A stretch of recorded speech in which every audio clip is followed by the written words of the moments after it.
Today is the day for victory laps, my friends, as all of the mainstream media is getting blown out. All of mainstream entertainment is getting destroyed. And the fans are speaking and rejecting everything the media has been lying about this entire time and just winning. Star Wars The Acolyte canceled. Black Myth Wukong has the biggest single-player game launch ever on Steam, despite the SJWs trying to destroy it, despite IGN trying to destroy it. Now they're just reporting like that never happened. just sweep that under the rug.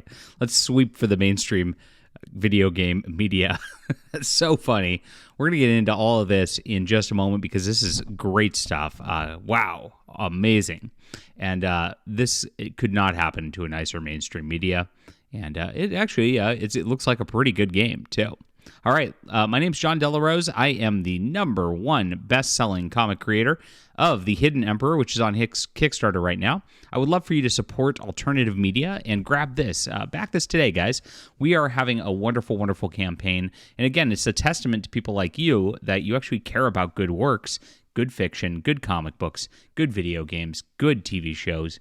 The people have spoken, and this is our most successful campaign ever, and it's all because of viewers like you. So please back this today. Check it out on Kickstarter. It's in the description below. Thank you so much for supporting our artistic efforts as well as our reporting. And please hit the like and subscribe button. Join us here as we talk about all of the news of the day. All right, so Black Myth Wukong has now overtaken Palworld, become the second. It's #1 as of now. This is older. As of time this update, it had 2.2 million concurrent players on Valve's platform, enough to beat Palworld's peak. And so it did actually become the most played game of all time. Continues to grow. And it's overtaking Counter-Strike. It's absolutely destroying it. So they have the biggest launch ever on Steam. And overtook Cyberpunk 2077. Action RPG developed by Chinese studio Game Science, launched early in the hours of the morning, quickly shot to the top of Steam's most played games list with 1.4 million concurrent players. Unbelievable numbers. We thought it was like when it was hitting 1 million, we thought, oh, is this an accident? Was this not correct? But it was. It just kept going up. It was absolutely shocking watching this develop. Now, this looks like a fun, cool game, and there was a problem with it, which Rebecca Valentine right here, what a nice lady, said that it didn't have enough diversity. And of course, what's the result of this? This is almost funnier than the fact that it's the best selling game on Steam right now. Is the fact that she's no longer on Twitter and she's locked her account. Womp, womp. Every single time the tweets go protected. This is so funny. So IGN reporter, and again, the same company that's doing this right now, indicated she left X and locked her account in the wake of her smears against Black Myth Wukong developer Game Science, and that completely, utterly failed. Her bio on X says, "No longer in Twitter, don't DM." A multi-award-winning senior reporter at IGN, proudly IGN Union, she, her, no longer on Twitter. Oh, so sad. So sad. Gone protected. So she left X and locked down. It came in the wake of Black Myth Wukong seeing massive success despite repeated smears levied at the game's developer by Valentine and her colleague Ki-Hoon Chan. Soon after its release, the game became the most second-played game on concurrent players of Steam of all time. The game hit peak concurrent of 2.2 million. Not only the game that did, so there was one better, of PUBG Battlegrounds. All right, so the game's success follows a report of Valentine and her colleague Ki-Hoon Chan back in November 2023, and this is the funny part, accusing the developers of sexism and misogyny.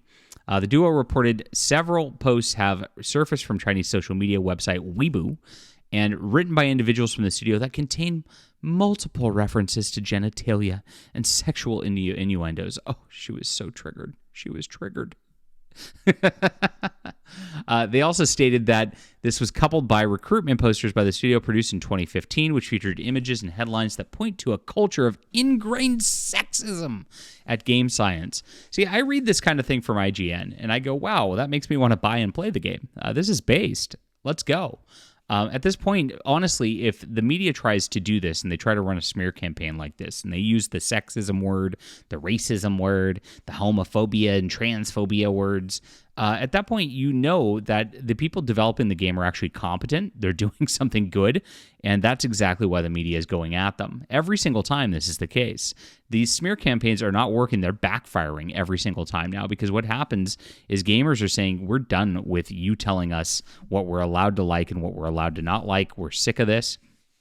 The cover they ran the opposite way for Sweet Baby Inc. in games like Suicide Squad, Kill the Justice League, when those games were clearly trash. It just an anti-endorsement from IGN is better than an endorsement at this point. Remember, they did the same thing to Stellar Blade, where they said, oh, it's a trite game and it's not really worthy, and it was all because it looked pretty, and they didn't like that. They want things to look ugly. They want things to be bad. It's very, very bizarre, but this is how the mainstream media operates. The article provided no evidence for those headlines or posters. It did give descriptions. In one poster, a risque illustration that resembles the artwork of Austrian artist Egon Schiele is accompanied by a header that says, mandatory self-pleasure. In another poster, featured in the rear view of a woman, that's a butt, the ad reads, don't screw your colleagues. And in the ad, friends with benefits also implied as an office perk. And a third poster featuring a dumbbell is far more pointed, with the ad saying fatties should F off. Well, fatties should F off. I mean, where's the lie? Chinese gamer Fei Fi confirmed the existence of the posters, addressed them saying, before working on Black Myth Wukong, they had 2 mobile games to survive, which I don't know much about, but during this period, they made some vulgar recruitment posters that reflected their usual style and received a lot of criticism. She continued, I'm sure you encountered people like this, those who think dirty jokes or swearing are funny. Personally, I don't mind much. I think everyone occasionally swears to release stress. I do too. I would never bring such behavior to work or on formal occasions, nor would I include it in a video. There's a sense of boundaries in respect of others. Otherwise, like them now, while they're gaining high attention, their low-quality behavior also gets magnified by even causing people to accuse them of being sexist. This could affect the reputation of their work, which is a pity. The posters, which can be seen in the video below here, are most definitely in poor taste, could be described as smut. Game Science should be condemned by creating them, says That Bark Place. However, this does not mean the developers are sexist. It just means they're and operating unprofessionally. They're just having fun on the internet is what it comes down to. Crudeness is silly, but it is what it is. Valentine and Chan then took issue on social media to posts from the company, and they said, I want to expand my circle, hire more people, get licked until I can't get an erection. They continued their translation. I know you just happen to be a little depressed. It is my honor to provide you with some comfort on the lower half of your body. Furthermore, the report claims he wrote, I got wet after watching it a couple times. The pressure in my crotch is immense. So they were not taking this seriously whatsoever, is what it came down to. And they were joking about it. And because, the internet is deadly serious. Things that people say are so important, especially when it's a video game developer. We have to be better. This woman got triggered, is what it came down to. And so they tried to destroy it. They tried to cancel them.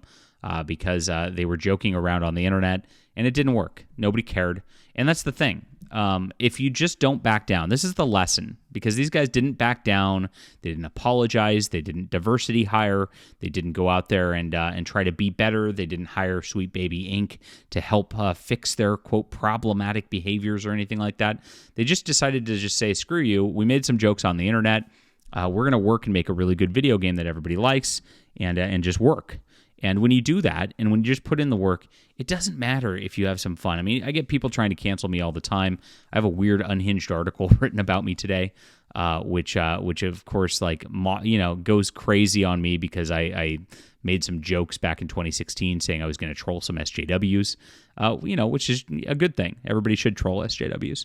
But they went nuts on me, and I just don't care. And this is exactly it. I just produce my work. These people just produce their work, and we win as a result. As long as you don't back down, as long as you don't cave to the SJW mob, as long as you never apologize to these weirdos for nonsense what they take offense over because they're combing through your stuff looking for reasons to destroy you in your career, just like create life ruination, destroy full companies because they want to have their little power. And the reason they care about having that little power is they're miserable people. People at IGN are not making any money. She probably does this reporting for free or like $10 an article or something ridiculous, and it's a hobby where she doesn't even really make money off of it because none of these journos really actually get money from this stuff. It's a big scam for clout. And so since she's miserable, she wants to make everybody else miserable and try to ruin their lives too. And she failed. and she's gone now off Twitter is what it comes down to. So I'm very happy for these guys for this game. Looks awesome. Looks like a lot of fun. And I hope a lot of people enjoy it. I hope you're enjoying playing the game. I hope you're enjoying making it super successful despite IGN. They must be seething to have to report on this and say it's that big of a game on Steam right now. Oh, another epic win for the day. Exciting stuff. Leave a comment down below with what you think about this. Hit the like and subscribe button. Make sure to back the Hidden Emperor, my awesome Kickstarter. If you like good quality work, you're going to enjoy this. Please grab this in the description below. We'll be back soon.